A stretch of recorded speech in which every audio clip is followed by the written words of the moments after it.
Welcome to episode number 2 of Orbit Sports Show. I'm your host, Cash Van Bali. Let's look at some upcoming football schedule, or the upcoming football schedule for JV and as well as for varsity. The JV Comets take on the 5A 2-1 Ankeny Centennial Jaguars right here at Comet Field tonight.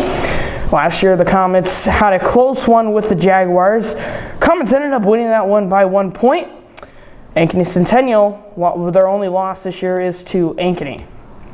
Today's guest for episode number 2 is Norfolk's offensive line coach, Rob Sinclair. Welcome, Coach. Thank you, Cash. Coach, Comets offense has been on a roll this year. The Comets outscored their opponents 198-99 within for the first 5 games. What happens in practice to be able to outscore opponents by so much? Well, I think, just as a team in whole, I think all the parts of the team are working together.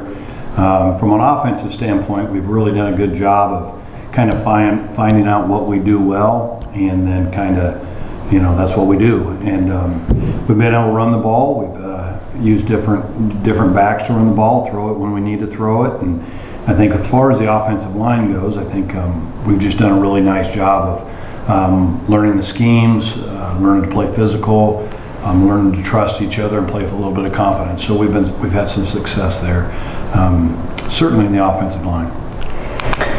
Looking at the Comets offensive line, the line consists of 3 seniors, 1 junior, and 1 sophomore on the line.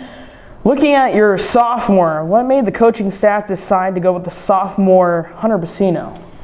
Well, it really doesn't have anything to do with how old he is or what grade he's in. When we evaluate players at the varsity level, we got to see what group of 5 guys can play the best together and give us the best opportunity to be successul.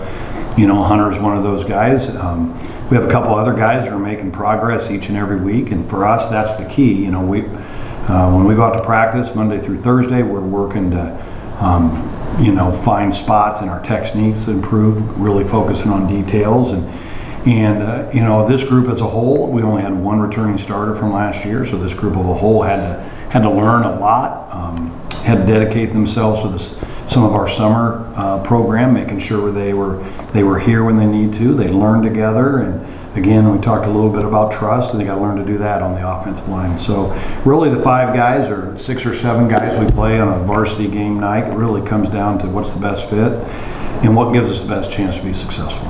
Hunter Bassino is the one guy on the offensive line you will want to keep an eye out for on the Comets varsity next upcoming game, the Ballard Bombers. After getting your first district win on last Thursday against Des Moines North 48-6, looking at the team as a whole moving to game number 2 of districts, you head into a matchup that you lost last year, the Ballard Bombers, the next team on the schedule. What are the keys to the game for you guys to walk out 6-0? Well, I think I coach on the offensive side of the ball, so I'll just speak from an offensive standpoint. Is we got to take care of the football as always. You can't turn the ball over. It's really important to us that we stay on schedule and have positive plays. When we have positive plays, we're usually able to move the sticks and able to get first down. So from an offensive line standpoint, I think is just being really super consistent and playing together to make sure when we're running the ball, we can able to make positive yards. And then in the passing game, protect the quarterback. And I think on the defensive side, and I want to speak for the defensive coaches, but I think Coach DeBrink and Horace would say, we got to play sound defense. We got to run to the football. We have to tackle well. We have to take the opportunities we can. And then, Coach Coy would say, our third part is our special teams, and we can't give up big plays. And when an opportunity arises to make a big play on special teams, we got to do it. They're a tough opponent, and we've had really close games in the recent years, and we expect it to be very hard fought. So really the team that makes the fewest mistakes and takes advantage of their opportunities is probably going to win the game.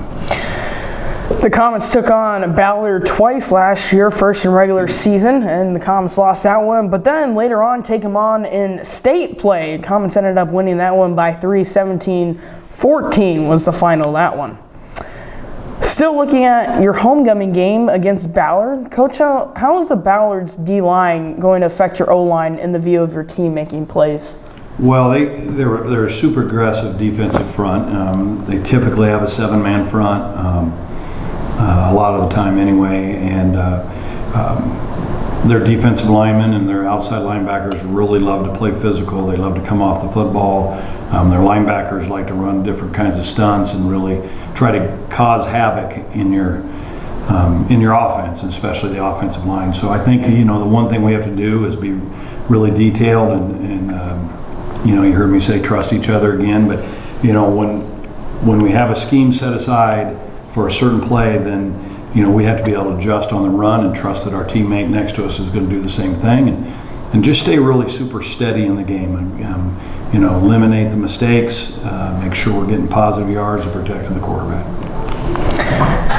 With so many events going on this week involving your team, fun activities due to homecoming, Coach, how do you and other coaching staff plan on keeping your team locked in for a team that you played 2 times last year and went 1-1 against? Well, 2 different things. Homecoming week, it's a big deal for our community and for our school.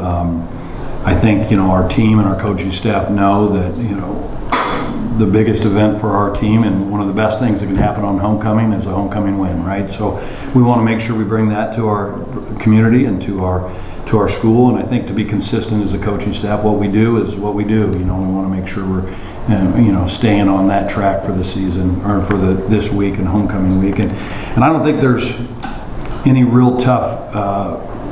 It's a tough job to get motivated to play the school we're playing right now. I think everybody knows it's a rival. It's been a rival for longer years than I am old, so it's a fun game. We're excited to be able to play it. I would like to thank you, Coach, for joining me here for episode number 2. You bet. You're welcome. Viewers, you can find more information about Orbit Sports in North Polk school news on northpokeorbit.org, and don't forget to check out our question of the day. Usually we have one up every week, so make sure you go and vote. We'd like to see your results. Cashman Bali here saying so long until next time. As always, go Comets.